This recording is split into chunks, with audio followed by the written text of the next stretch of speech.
This podcast is called My First Million. So if someone is trying to go from $0 to $1 million, these are the tools that I'm using to make $1 million.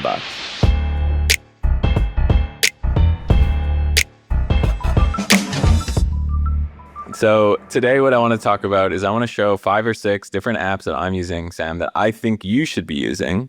And we can just go through it, that are underrated, hidden gems that you probably never heard of that will make you more productive and make you more money. And the reason why this is fun is because a lot of people in the audience are like me, which is they're like, I'm a really good Googler. That's the extent of how good I am on computers. I'm pretty good at ChatGPT, but you are like 3 steps above me in terms of being technical. And then there's like people that are like 10 steps above that. But you're kind of a good balance of someone who's like on the outer edge, being an early adopter, but also you can relate this to kind of like a Neanderthal like me.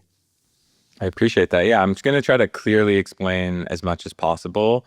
And I tried to pick examples of apps that literally anyone could use that is going to make like a big difference in their lives. By the way, I know people are going to listen to this. Some people are going to be like, because there's a lot of AI haters out there, Sam. Why? Why? Because they see stuff like this, which I will show you, a AI generated Taylor Swift. And they're like, you are ruining the world. Okay. But this is where technology is going, and this episode is for people who want to use it to their advantage, and so that's what we're here for. All right, Greg, fire me up. What do we got? How am I going to look like T Swift? All right, you want to start with that? Friends, listen, what you're seeing right now is crazy. We are crossing a line in human history where the boundary between reality and fiction is vanishing. And this is not Hollywood billion-dollar high production studio. This is open source. This is from your computer, a click of a button, and most people will not be able to even tell the difference now. So be safe out there, question what you see, verify what you believe, and follow who will stay ahead of the curve. See you here. Sounds just like Taylor, and it looks pretty much just like Taylor. And I think the coolest thing about it is look at her mouth movement. Looks exactly like this guy on the top, my friend Serio. And you can do this not with just Taylor Swift. You can do this with like Mark Zuckerberg. You can do this with Jensen Huang, like anyone you want. You can kind of like deep fake. Dude, but it looks like Taylor Swift, I think, is a pretty woman. This is a very, she's got a stronger jawline than normal in this one. So it doesn't look exactly like her. You know what's interesting? So I think that you should do like a use case for each of these. Do you want to hear a crazy use case I learned for one of these? I had someone I knew who, they're a wealthy person, and someone discovered that they were out of town. And a person used one of these deep fakes to call the building to say that a handyman will be coming. Please let them up into their apartment. And it was a criminal, and they like robbed their apartment. And so these deep fakes are very nerve-wracking for these reasons. Yeah, and there is a dark side to it for sure. And bad stuff is going to happen, and we need to be aware of it. I'm especially concerned about like grandmas and parents getting like scammed. But dude, I've almost been scammed. Like I get almost scammed weekly. So it's not just grandmas. What's the service? What's the app that makes these videos? So this is using a open source model called WAN 2.2. It's by the Alibaba people. So it is a Chinese app. Yeah. So, beware. For a lot of people, using open source technology is kind of difficult. So there are apps like Enhancer.ai that allows you just to use their SaaS platform. So you can just pick it and you don't need to like look at a GitHub. Or there's another one called FreePick, which does the same thing. So, I think it's worth people playing around with WAN 2.2. This is the So basically you record a video of yourself talking, and you can basically pick a character that, you're right. It doesn't look like Taylor Swift exactly. It's more like a Tyler Swift. Yeah. So if you wanted Tyler Swift, or Matt Zuckerberg, it's fun to play around with it and use it as content for your brand, or just having fun, like your personal brand as well. That's cool. When do you think this is going to be good enough for me to use like in ads or things like that? I mean, it's 100% good enough to use in ads. Wow. Now, I wouldn't use Tyler Swift Yeah, of in an course. ad because you might not get approved by Meta. But people are using JFK and Play-Doh and things that are in the public domain that you could use create ads for, and it's working.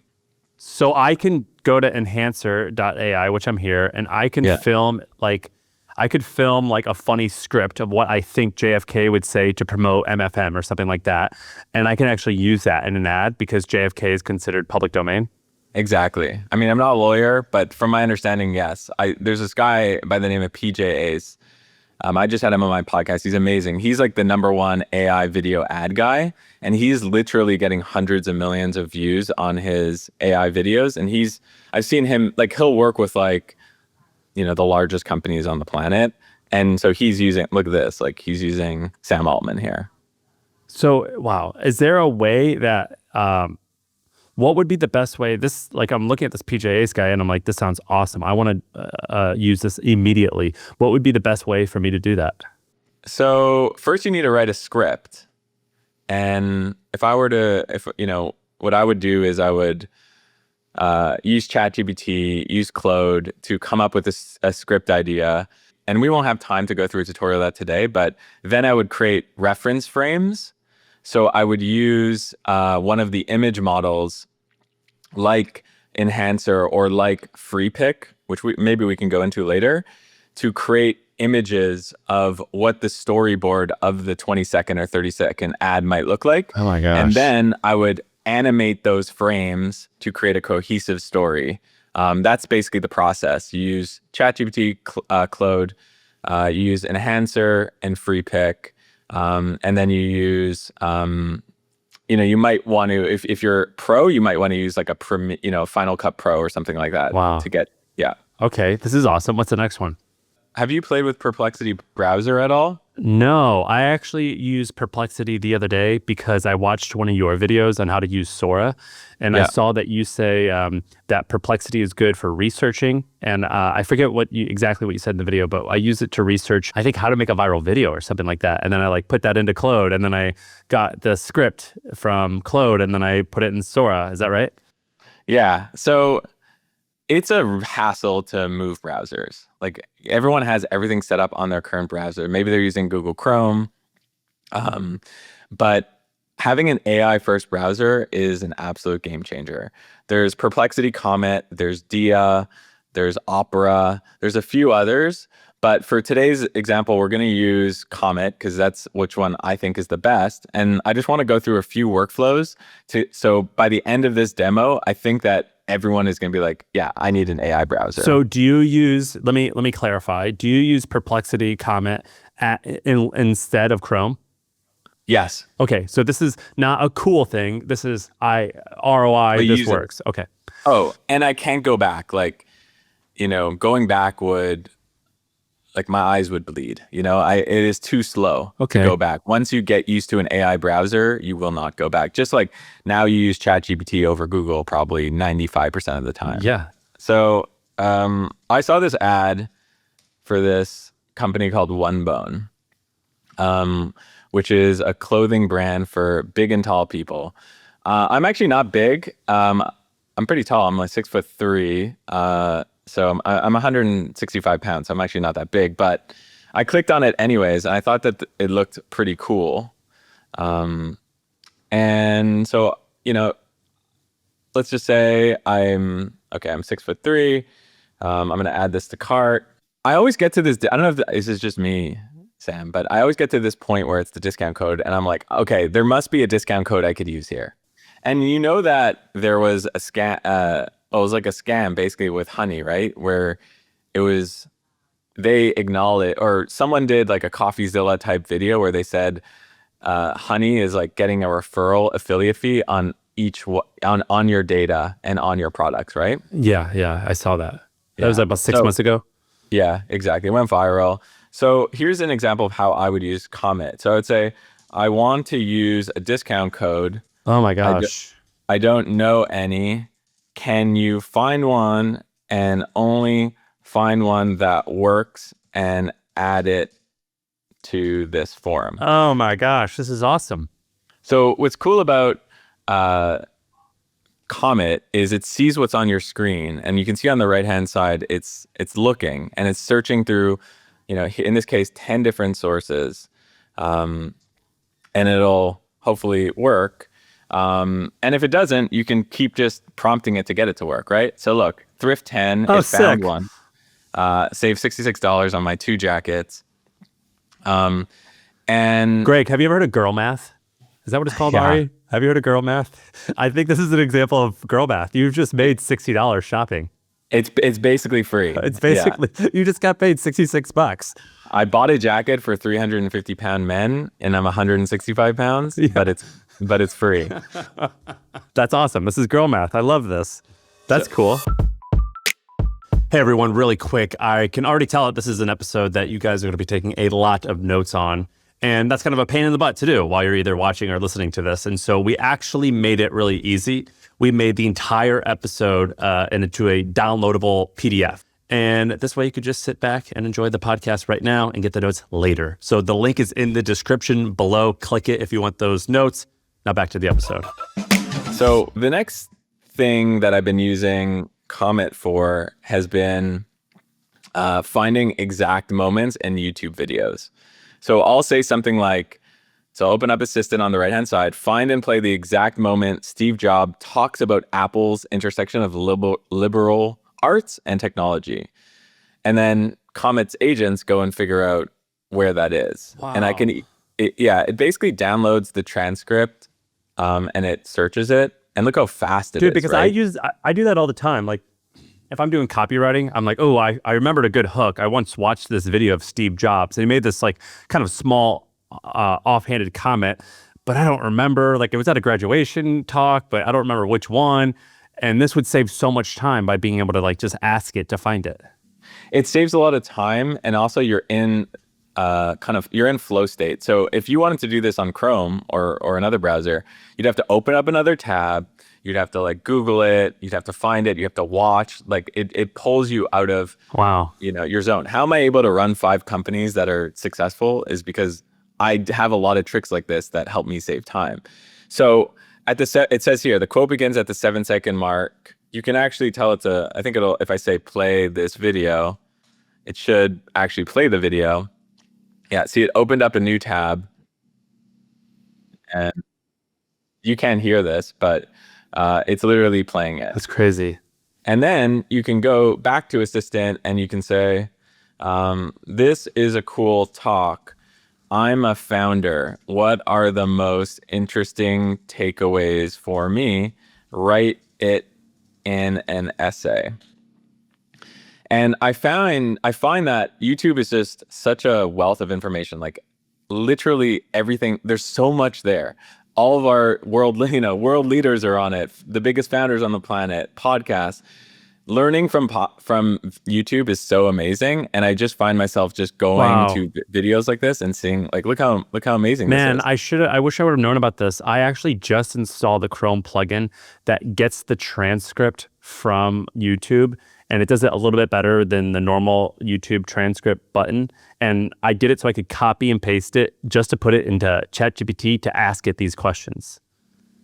Yeah, this is going to make your life a lot easier. You're going to be way smarter from this.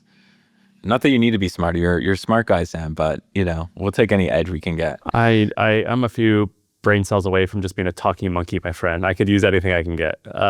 Okay. So Perplexity Comet, that's awesome. I like that. I'll do one last one with Perplexity Comet, and then we can move on. So you can ask it, one of the hardest things I have to do as a founder is trying to hire good talent, right? So you can say, find and go to the LinkedIn profile of someone who worked on Apple AI and now at Meta. So wow, it'll actually go and do that. Is this free? It's free. It just came out like a few days ago for free for everyone. Wow. And I have no relationship to Perplexity, by the way. I'm just like, I'm a happy, it makes my life better, right? So I'm happy to talk about it. I pay, I think $200 a month for LinkedIn Recruiter. Oh yeah. And this just kind of like LinkedIn Recruiter has value, but this just would have helped as well, and maybe in lieu of and for free. Well, watch this. So we got this answer. The LinkedIn profile of Mark Lee matches your criteria. He worked on Apple AI as a research engineer and is now an AI research scientist at Meta. So let's say, Sam, that you wanted to hire him for Hampton. It would only cost $100 million. It would only cost between $100 million and $500 million. But what you can do is say, can you craft an email? Oh my gosh. That is going to get this guy to work for me. I'm the CEO of Hampton. What's the URL? Joinhampton.com. Joinhampton.com. Yeah, it's just gonna say like, "Good luck, buddy." get in line, pal. I hope this message finds you well. My name is, your name. I'm the CEO of Join Hampton. We're assembling an elite, and it's not bad. And you can kind of like craft it to make it your own, right? But what's really cool about this is, okay, cool. Yeah. This looks great. My name is Sam Parr. Can you send this email for me on my Gmail? Oh my gosh. So what it'll do is it'll basically create an agent that will send this email for you. So you can actually connect your Gmail. Wow.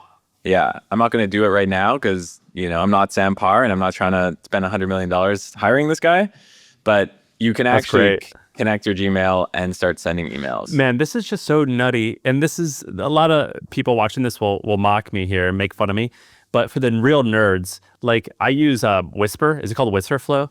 Yes, Wispr Flow. So I'm actually I actually talk to my computer a lot, and I have it set up to where like the little glow button on the bottom left hand of my screen.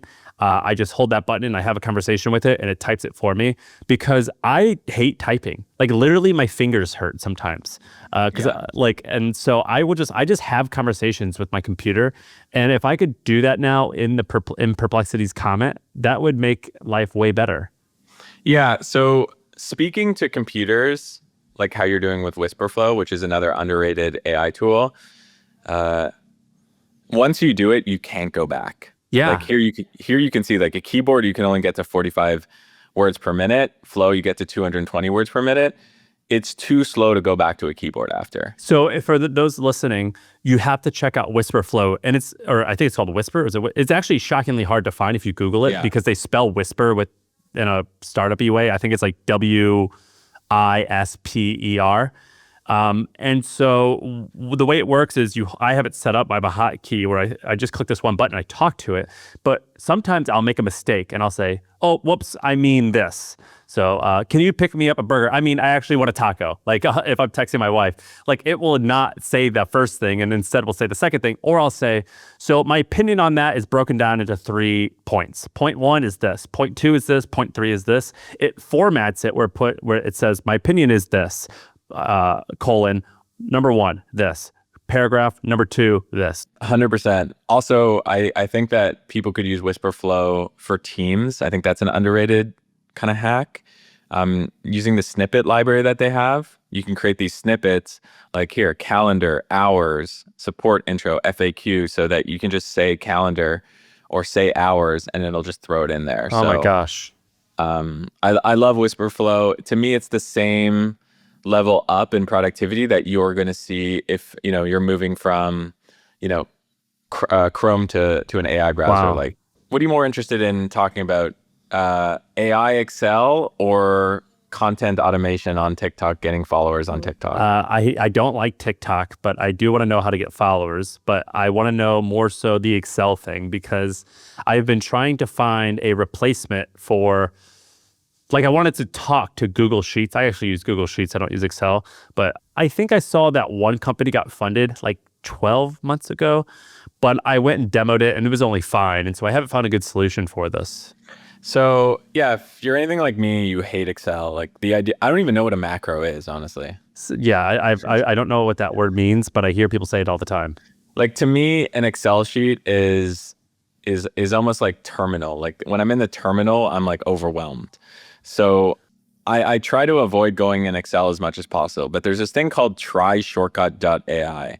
It's from this research lab of like ballers, like some of the best researchers on the planet created it. And their first product is to create an AI first version of Excel. And it's similar to actually Comet in the sense that, on the left, it sees your screen, which is like a cloud version of Excel. And on the right-hand side, you have prompts. And you can just use natural language to tell it what to do. And it works.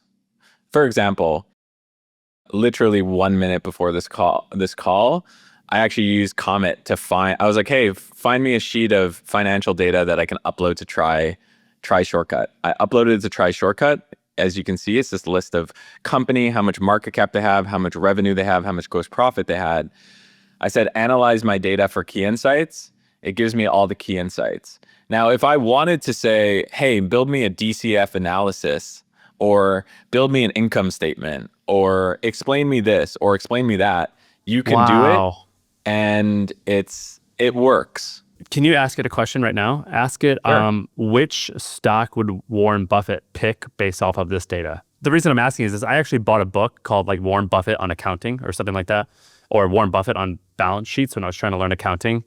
And because I was trying to figure out, what does he see? What sticks out to him? But and the book was really hard to read. These are complicated concepts. This might just do it for me. Yeah. And it has this data that is on screen, but it's also looking, it's sending agents all across the internet to figure out what is happening. And so the beauty of this context plus that context, you end up getting really good outcomes. And then you can also say, Warren Buffett's pick is Apple. So we're getting some data here. But you can also, now that it's giving this data, you can actually say, like, create a new document based on this that shows like the operating cash flow. Yeah. Wow. This is a big deal. I just saw that they have this now, which is an Excel plugin. So even if you don't want to use their cloud-based solution, you can just basically look, it only has 36 ratings. This is how early you are to this. I want to be number 37. That's great. Are you, usually what I've done is I have uploaded my financials, like either my P&L, my business's P&L, or sometimes even like my personal income statement or my personal net worth. And I will ask ChatGPT questions based off that data. Would you feel comfortable doing that here on Comet? Not comfortable because it's not any revealing information. It's just numbers. It's not like a social security number or anything like that. But would you feel like it would give you good advice?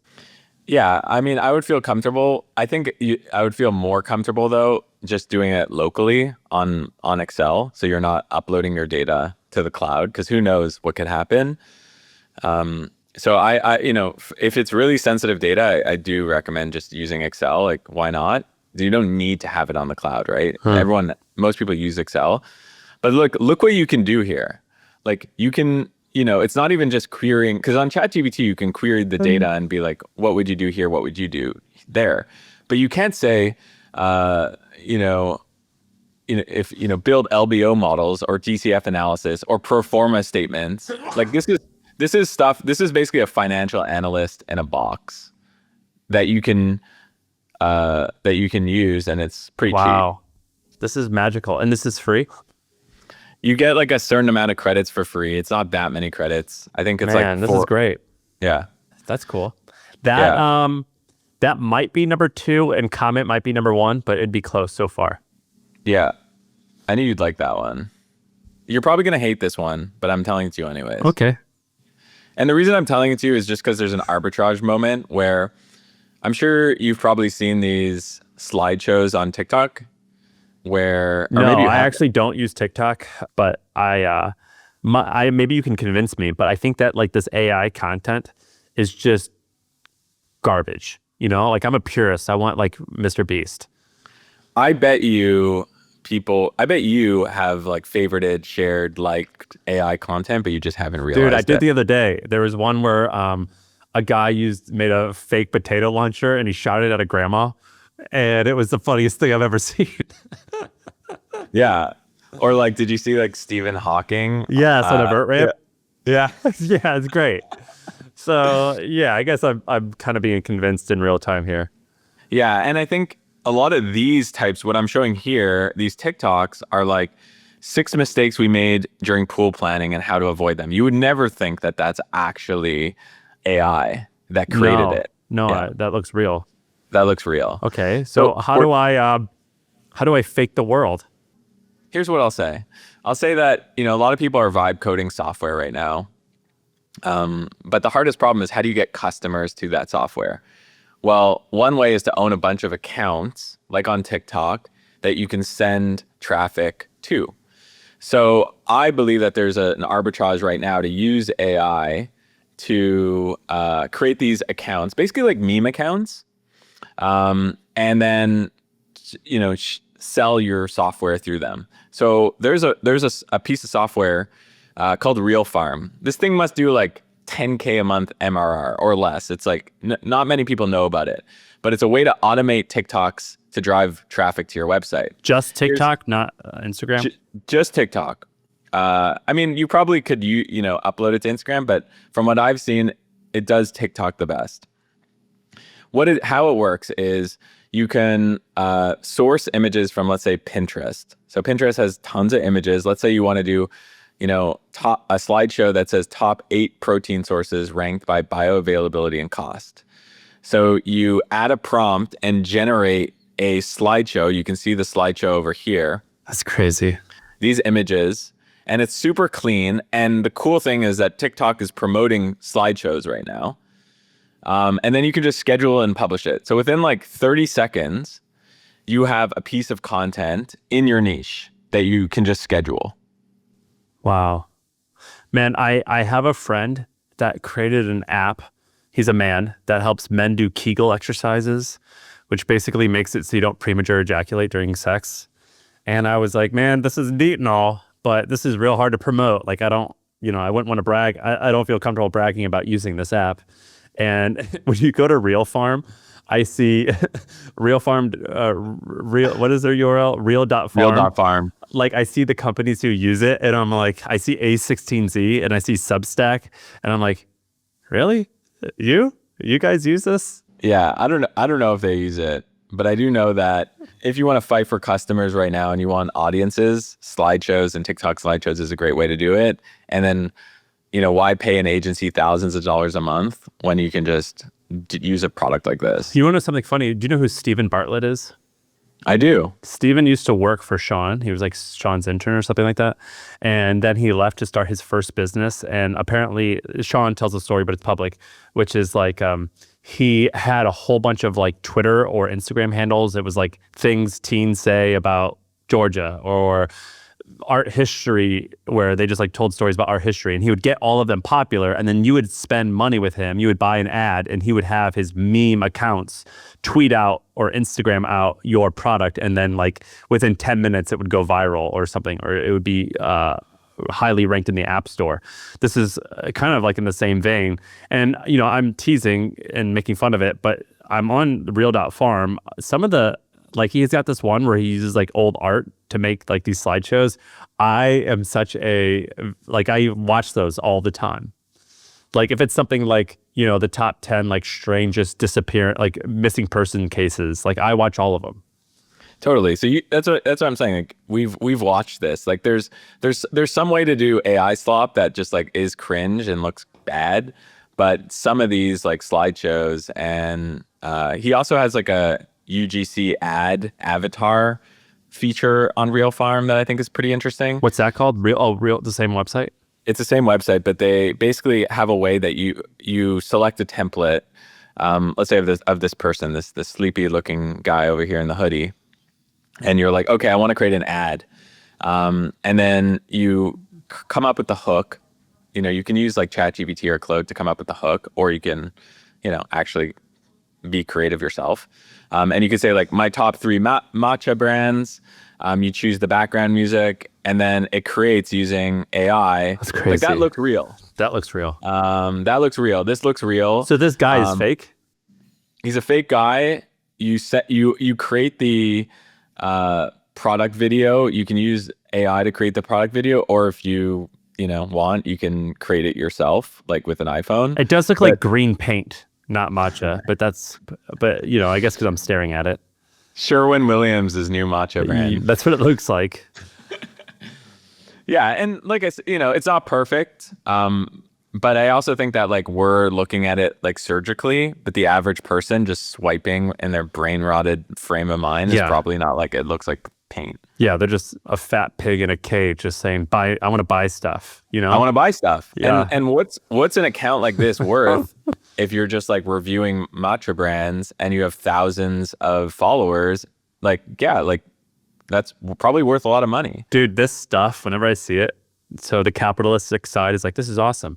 And then I find myself slowly like becoming a socialist, and I'm thinking, oh my God, we're just a bunch of Palantirs in our house just watching us, and we're just buying dumb stuff from AI ads. Okay, that's interesting though. Regardless if I make fun of it, I think it's kind of cool. What's another cool one? Okay, this one is also you're gonna hate this, I think, also, but sign me up. This is not just for you. It's for people looking for jobs. So there's this thing called AI Apply.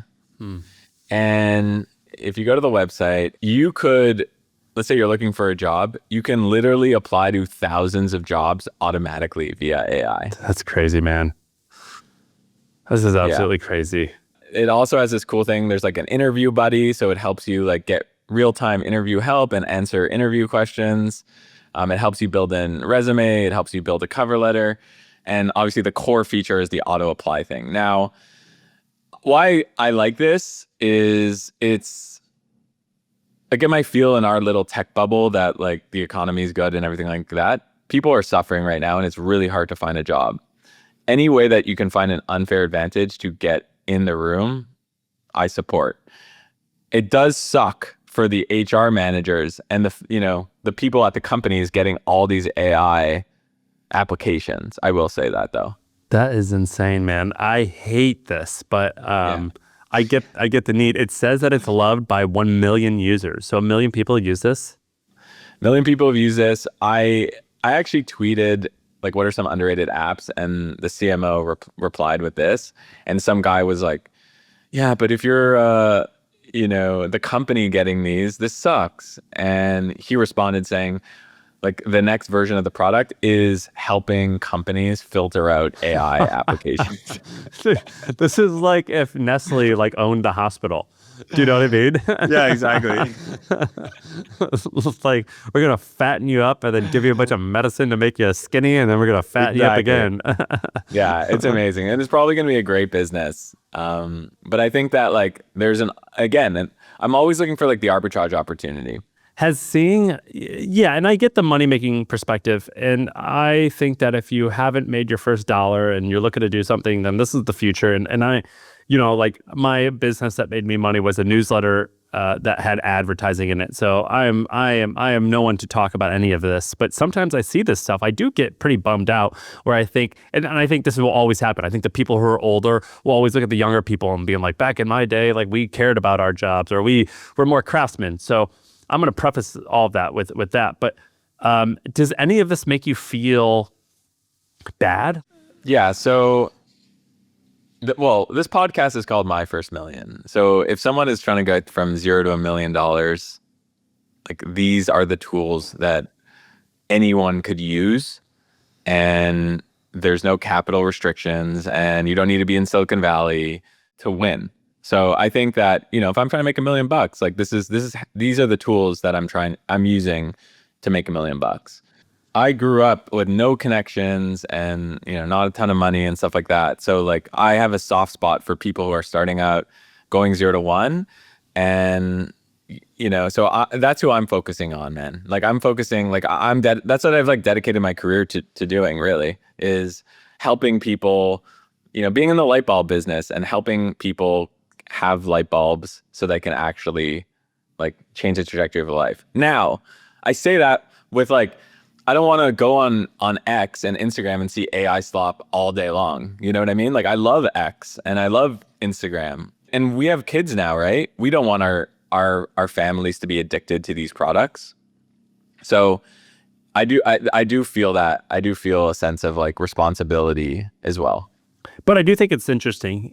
I think that the generation before the internet came around, they probably said the exact same thing. They said the same thing. I think that the generation before the Industrial Revolution, they would say the exact same thing. So things tend to work themselves out. It's just, this is the first time in my life that I'm old enough where I'm potentially like, okay, are you getting on or are you getting off? Whereas if you're a young person, you're just born on. So there was no, are you getting on or getting off for the internet? I was born into the internet. That's just how I grew up. Whereas now I'm old enough to where I'm not default into it and I have to like learn about it. And this is the first time I've experienced that. Yeah. I mean, we are getting older, you know? So, and we've seen some of these shifts, but I agree. Like, what's the difference between brain rotting on TikTok and like watching TV for 8 hours a day? These tools are really cool. How many hours a week are you just nerding out and finding all these interesting things? I mean, that's one of the reasons why I love the design agency is like the design agency is working with all the top AI apps to build up this stuff. So sometimes I just sit in meetings and I'm like, you know, teach me everything about, you know, character AI, teach me everything about Jasper AI, teach me everything about these tools. How many of them are you proficient in? I spend probably 10 hours a week playing with new tools every single week. And I would say I'm proficient, like I'm, you know, native in 10 tools, let's say. Man, well, thank you for filling me in. I do feel it's funny. For years, I was like the young guy. I was like, you know, the guy who my parents would ask, how do they turn their internet on or plug their TV in? Because I think that I'm like a computer geek. And but I was never actually that. And now I feel like I'm even further away from like the AI epicenter, but I'm so happy that I have friends like you who can like pull me towards it a little bit and show me what's cool and not make me feel stupid by not knowing what it is. And that's kind of the value that you provided to our audience this episode. So I appreciate you doing that. It's literally my pleasure. It's an honor to do so. And like I said, like I'm in the light bulb business. So, you know, if you had 1 or 2 or 3 light bulbs, even if some of the stuff you saw today was like, that's a little bit cringe, I wouldn't do that. There might be a way that you can do or use some of these tools in a way that works for you. And I think that's the important part. And that's like the important takeaway. So Sam, thanks for having me on and letting me share my nerdy stuff. And I'll see you next time. All right. That's it. That's the pod.